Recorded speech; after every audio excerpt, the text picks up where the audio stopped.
She says we're on. You got a thumbs up. Okay, everybody, if you want to know anything about anything, this is not the session for you. At all. That session is happening down the road somewhere else.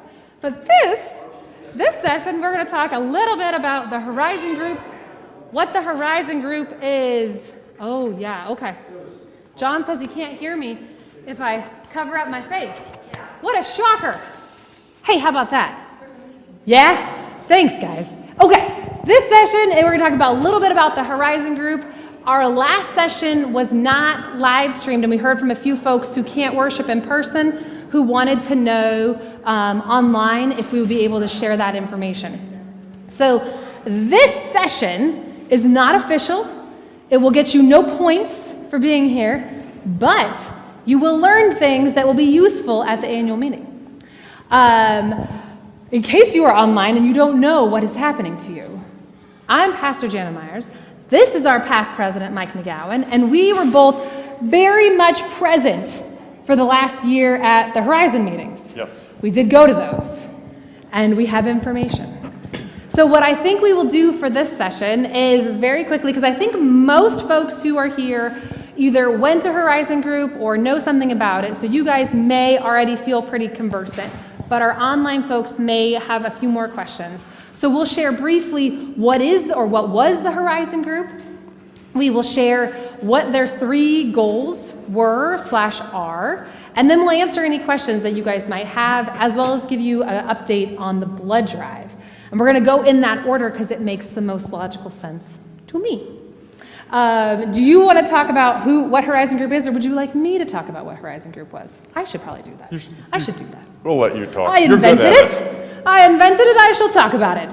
Horizon Group was a group of anyone from our congregation who wanted to get together to help discern where the congregation was going in its next stages. So much of our time was spent building the building.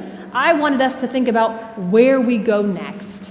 What is on the horizon for us? And so this group committed. You didn't have to be a member of the church. You didn't have to be a longtime person. You could have been anybody who wanted to care about St. John, who was willing to commit one Saturday a month for a year. And then we had between 15 and 20 folks who did that over the course of the year, who came every Saturday to talk about how we discern for ourselves, how we discern for a community, and then put that discernment practice into process for St. John. And we had, at the beginning in January, tons of really cool ideas, and it was hard to pull us back from instantly brainstorming on our very first session. But we ended up pulling back and asking everyone to hold off on their brainstorming until we had gone through a process of reflection and prayer, until we had talked about how we listen for God. And then we did the process again after discerning our own values as individual members of the congregation and the values we care about for the church. We kind of funneled it down to 8 values that we felt were essential for St. John. And of those, we asked our group to really start to think about how different brainstorming processes and different events would key into those particular values. Family, service, faithfulness, hospitality, love. There were only 6. Did I cut 2 out? I cut 2 out. Compassion. We started with 100 and something? And then every time the group would think they were done, they had to cut more out until we got to this core. And we spent a bunch of time winnowing it down, and by the end of it, we came down to the understanding that we felt like God was calling our church to lean into the understanding of being a place of hospitality. And in the hospitality at St. John's, we had faithfulness, which is being faithful to God, love, loving God and our fellow man, compassion, sympathy and concern for others, service, helping others, and openness, accessibility for all.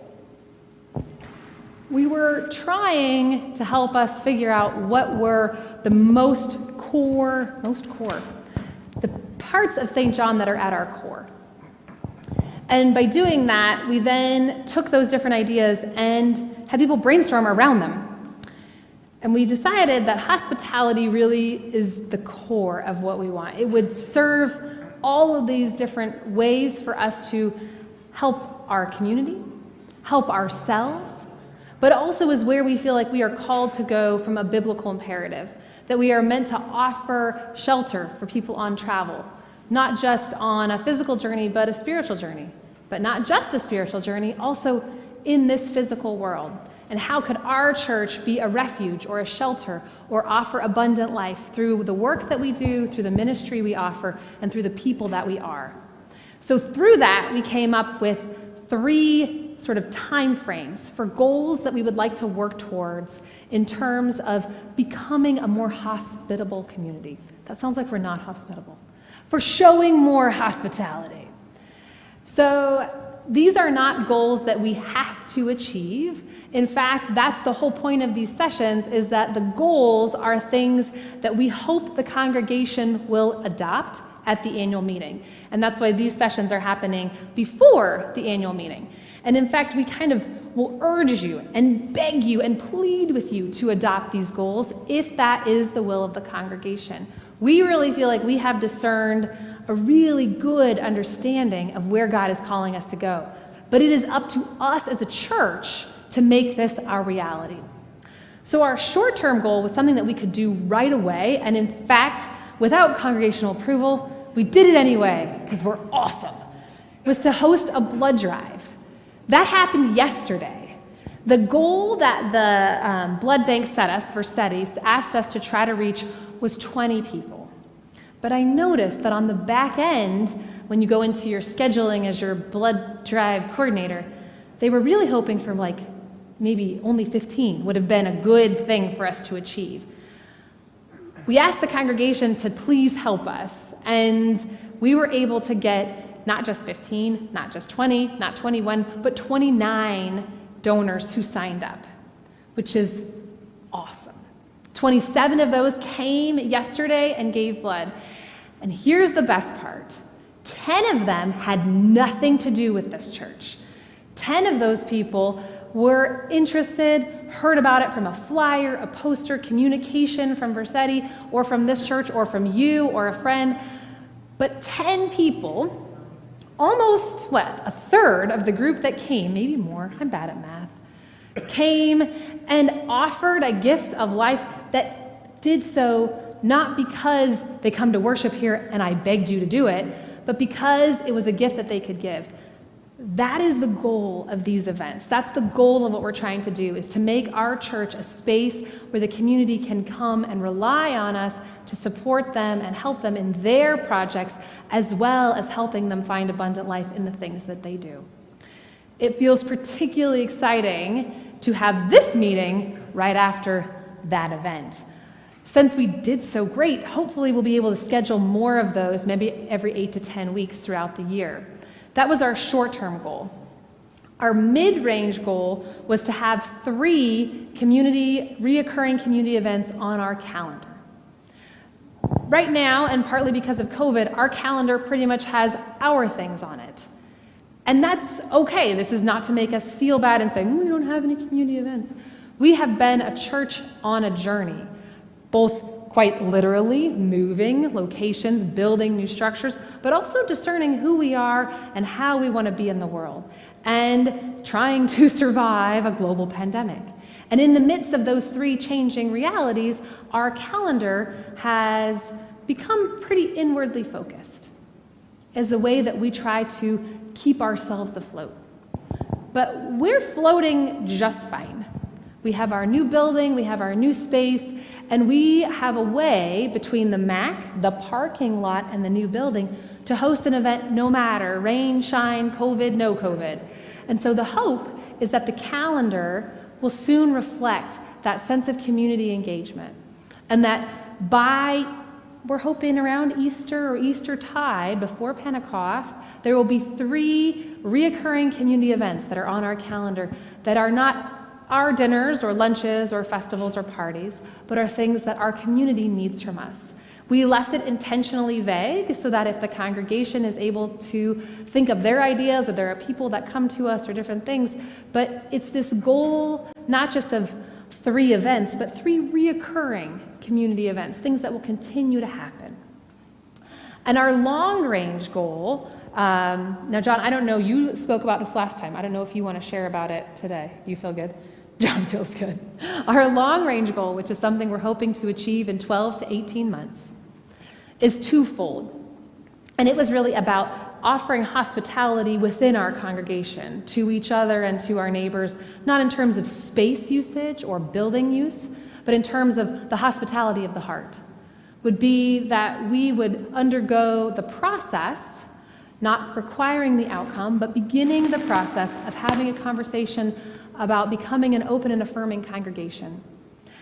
Open and affirming in the United Church of Christ means being a church that proclaims a welcome to all people, particularly those of the LGBTQAII community. So it would be a statement about who we are and how we welcome. The Horizon Group was not asking the church to vote any particular way. The Horizon Group is not asking the church to do anything other than have the conversation. That conversation for many people will feel very scary. If you've been in the church for a long time, there has been an issue around this issue maybe 20 years ago. But those wounds are hard to heal, and so there's fear here. And so the Horizon Group is simply asking that we gently but open-eyed walk into that conversation to have it not because it's being forced on us, but because we choose to engage. We choose to have the conversation whatever the outcome. The other piece that we hope is that in 12 to 18 months, we would make our physical space even more hospitable by creating a peace garden or some kind of garden space outside that the community would be open to welcome to come and pray or rest in, that they could use and we could use no matter what COVID brings for us. It's 3 very intentional goals that allow the congregation into a sense of hospitality, set in a very specific set of time, so that we're not talking about someday when we're the perfect church, but instead, as we are on our journey, we will engage in these things. All that sounds sort of like it's done, but it's not. The whole point is that the congregation chooses these things, if it wills, on the 23rd. So there's going to be a Horizon report that details all these lovely things in your annual meeting packet you can pick up next week. And then the call would be to come and vote on if we want to adopt this as our vision for the next 2 to 3 years.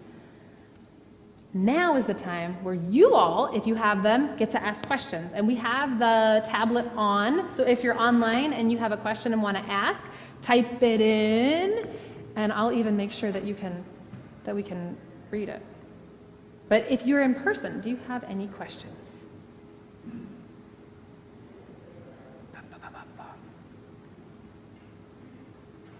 Jamie's looking at me, lost and confused.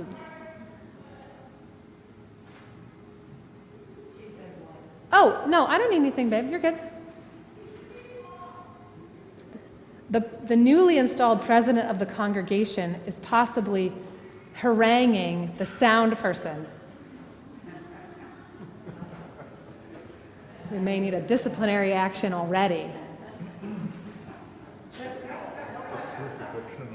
No, it's not. No questions so far. If you do have questions, if you want to know more about what it would mean to be an open and affirming congregation, if you want to know more about what it would mean to build a physical peace garden, if that could include, there were some questions previously about that, if that can include cremains, you can ask more about that. Those are questions that take a little time to answer. Cremains. Oh, there were people who wanted to know if the peace garden would also be a place to inter ashes or cremains of loved ones who had passed. That answer is in process because it may require special licensing. There were questions about who could be a reoccurring event. And the answer is, I don't know. Anyone can reoccur, but we are hoping that the events would be community events. Some of the ideas had been things like having a food truck night, or having a euchre tournament, or having blood drives and vaccination sites, as well as maybe being a place to host AA or NA or Zumba or Silver Sneaker groups. The idea was not to project to the congregation what the events should be, but simply that they could be from a panoply of different things that our community might need. If you have no other questions. I just have a comment. Yes. I think the group has done very well considering the fact that we're in the middle of a pandemic. It is so hard to use those two things. Let's have a community act something and pandemic. To me, it's very difficult. So you folks have done it wonderful. Karen says that she's super grateful for the committee. I guess that's my word, super grateful. No one else talks like that. But that it's really hard to do the work of figuring out how to do community events and be hospitable during a pandemic. And I think part of what is really great about our church that is often overlooked is that we have an amazing parking lot. I know this sounds ridiculous, but in terms of having a place to do outside events, we have a rockin' space to park bloodmobiles, food trucks, bookmobiles, CSA pickups, diabetes testing, legal aid. I mean, if there is something that needs to happen, we can do it outside. There is parking, it's not on a hill. We have a heated sidewalk, for crying out loud. We are incredibly set up to be able to use this third space that when we built the church, we thought we would just put cars on. I mean, think of how many roller skating derbies we could host. Like, the possibilities are endless. The insurance liability is going to go through the roof. But there is an incredible opportunity if we look at our space from the lens of what does the community need as opposed to what do we have. And that's the call of this group is, what does our community need? If our community needs a place to give blood, let's do it. Let's do it in our new hall. Let's do it in our parking lot. There'll be a picnic shelter hopefully installed sometime in 2022. Let's do it outside under the shelter. My hope, and I think the challenge set out for Horizon Group, which they picked up beautifully, was to make sure that whatever they planned was COVID possible. That we didn't just say, well, when this is all over. But we said, right here, right now, we are still at work. We are not a church that is going to wait until it is done, whatever that means. That we are with God on this process of being God's people, even and maybe especially during a pandemic. You already heard a whole sermon from me, you guys. You don't need any more. I'm bleeding. It's more pathetic. If there are other questions that you want to reach out to, the Horizon Group is an awesome group of people. Let's see, I think most of them are here. Mike and Charlotte and Paula and Carla and John, Pat, you probably get lumped in by association. We also had Dawn and Walter and Kevin and Jean Beener and Shirley Anderson and Judy Winneke, Shirley Dingle, Linda Fluharty, Rich and Carol Suter, and a bunch of people who are going to write me mean emails because I've forgotten their names.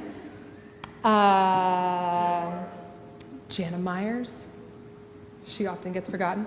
But reach out to any of those folks, particularly congregants, because they're going to give you their perspective. You've gotten mine, and I would love for you to hear what inspired those who were part of the group, what they walked away with, what they thought was empowering, what they're excited to do. So hopefully you will think about this, pray about it, consider it, read the report that comes out next week, and then if it be God's will, vote to adopt these goals on the 23rd.